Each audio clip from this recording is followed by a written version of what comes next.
what Goldgate is Goldgate is a real estate investment fund manager that acquires luxury real estate throughout the world for the personal use and the financial benefit of the investors in the actual fund, right? So what we do is we syndicate investments from investors or high net worth individuals that would like to own multiple second homes throughout the world. And what we do is we syndicate the money, typically between $50 and $100 million. And then we take that money and we go buy 20 luxury properties throughout the world that these investors are then able to go use and enjoy every single year. After 10 to 15 years of enjoyment, what we do is we sell the properties, dissolve the fund, pay back the investors their principal plus their profit interest. And at the end of the day, these investors will have made money while staying in some of the best properties in the entire world. And that next little piece that we offer is that we offer a liquidity component to our business model as well. So a 10 to 15 year investment is a long time. So definitely a long investment period. And so what we do is for each of the ownership interests, the shares in the fund, there's 100 shares in the fund. For each of them, what we do is we securitize them using blockchain technology and offer a secondary marketplace where these investors can sell their shares similar to selling their Tesla or Peloton stock whenever they would like. Interesting, really interesting. So, I mean, there's a lot to unpack there. For one, where did you get this idea? Where did it come from? And how did you get started on it?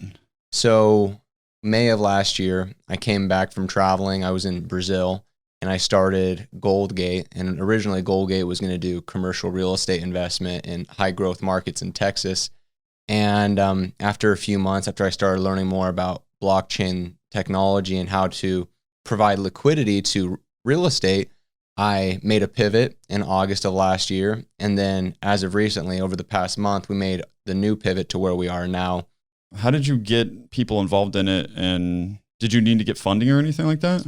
So from my past business successes that I had with Goldgate version 1, I was able to fund this business myself from May until January of this year. In January, we started having traction with our old business model. We were able to go out and raise a round from family and friends, bring on more people onto the team. Then we had this new pivot. We're going to be going out and raising money in April and May once we've gone out and built some more traction. And by building traction, I mean getting letters of intent to invest in our fund. When you go around like pitching this to people, because you need to get them to invest in the fund, I mean, what is your strategy? How are you finding these people and like getting them on board? I mean, is it they just understand your pitch and they're like, yeah, it sounds good? Yeah. So first, when we made this pivot, it was only as of recent. It was last month, right? So it's a very recent new business model. And so we've had to go out, talk to our attorneys, start getting the documents formed for the fund itself so we can go out and start pitching this to investors, to high net worth individuals. But in terms of our go-to-market strategy, we're going to be using paid advertisements in a lot of these publications that high net worth individuals read, such as Mansion Global and Forbes and also CoinDesk. Those first two, all it's going to be all that we'll be doing is announcing our $100 million luxury real estate fund, which will actually be the largest luxury real estate fund that's ever been announced or done. So that'll be the first thing. We're high net worth individuals all over the world they're already on Mansion Global and they're already looking for their next second home, and they only spend a typical 4 to 6 weeks in these homes every single year. So this is the opportunity for them to spend 6 weeks out of the year in multiple homes throughout the world and not need to maintenance anything, right? And so we'll be announcing that in Mansion Global, but we'll also be announcing in CoinDesk and Cointelegraph, talking to those newly minted crypto millionaires and showing them, hey, this is a way for you to invest your crypto into ultra luxury real estate all throughout the world in one transaction. So those are going to be our two go-to-market strategies. After we've gone out and announced, then we intend to go get industry and strategic partnerships, whether it be with institutions and family offices or even real estate brokerages or other companies in the crypto and blockchain space. We've already been speaking with a few of those highly valued, very, very highly valued crypto lenders and other companies in the blockchain community. So just through paid advertisements and strategic partnerships, we intend to go out and syndicate these 100 shares, these 100 investors for our fund.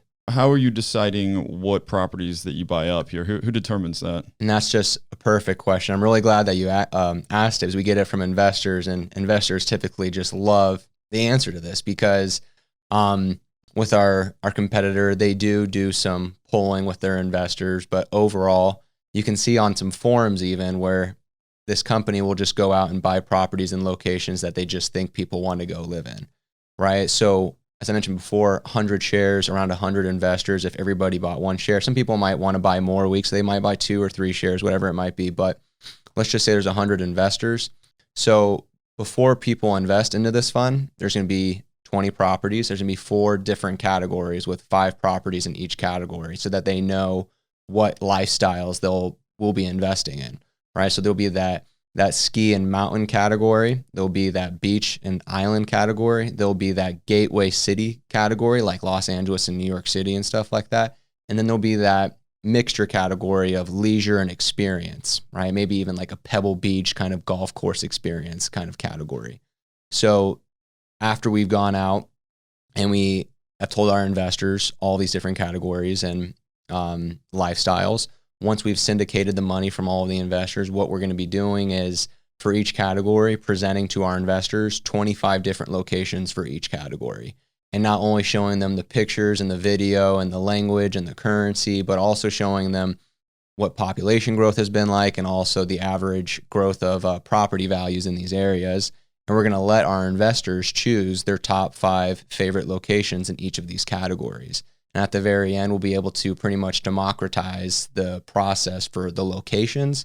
And then as well, our investors will also know that these properties will be built in the past 10 to 15 years. And for the selection of the properties, they're going to pretty much just have to trust that we're choosing the right architecture and feel for each of these locations. That's pretty cool. So it seems like there's going to be one I want to say is kind of like Airbnb Lux, but with equity. You know what? So the competitors in this industry, right? You have Airbnb, VRBO. They are not really a direct competitor. They're a service and mainly their main bread and butter is people that are spending maybe $50 to $100 a night and they're traveling or whatever it might be. Their Lux program and Plus program is definitely gaining some steam. But at the end of the day, when you use Airbnb, when you use VRBO, when you use Cuvée, you use Inspirato, you use Third Home, you give them your money. And do you ever go to Airbnb and go, oh, hey, can I have some of my money back? No, you give them your money, it's gone forever. 100% of it is gone, right? Then you have those 2 other companies that are in our industry, which is Picasso, and then you have Equity Estates. So those companies, at least they offer you the ability to go out and make your money back over the long term, right? So, and to kind of give you an idea, each investor in this fund also has to pay their share of the annual operating expenses, which is going to be around 4.5% to 5% of their investment amount. So around $50,000 per year. And so again, there's 42 days within each year that you're able to go use these properties. So the average price per night is going to be around $1,200 per night. Now, you can only imagine and guess what would the cost be to go stay in a $6 million Aspen home per night, right? It's not $1,200 per night. It's probably around $10,000 per night, maybe $5,000, $7,500, $10,000. Same thing in Monaco, same thing in Nice or whatever it might be throughout the world. So not only will you be making money on these properties, but you'll also be saving a whole lot of money when you're traveling. You'll be saving 50 to 75% more on your stays. I want to go back a little bit because as someone who's not really familiar with too much of the stuff you're talking about, probably many of the people listening, I want to go back to just the idea of being able to invest in real estate in this way. So the people that you serve and the people that this competitor now serves, people that have a lot of money and want to put it into real estate, yes, into a fund. So yes. I guess, the benefit of that is like any other fund. Instead of having to go and find a particular place and put your money on that, people are finding those real estate assets for you. They're deciding what to put into the fund, and then you trust them, you buy into the fund, and you hope to see a return, right? Yeah, exactly. So with other funds, right, in the commercial real estate space and the investment space, usually you invest in a fund, but you do it for financial purposes solely. You do it to get a dividend every quarter. You get it for property appreciation. You also get it for the tax benefits of the depreciation. Now, with us, you're investing mainly for the personal use, but also the property appreciation on the back end. So when you invest in our fund, you're not getting a quarterly dividend or anything like that. What you're getting is 6 weeks of allocated time per year to go use these 20 luxury properties. Okay. So the kind of the value proposition for it is you get places to stay. Yes. You get to gain your asset gains in value while you own it and Yes. use it, and then later you get to sell that.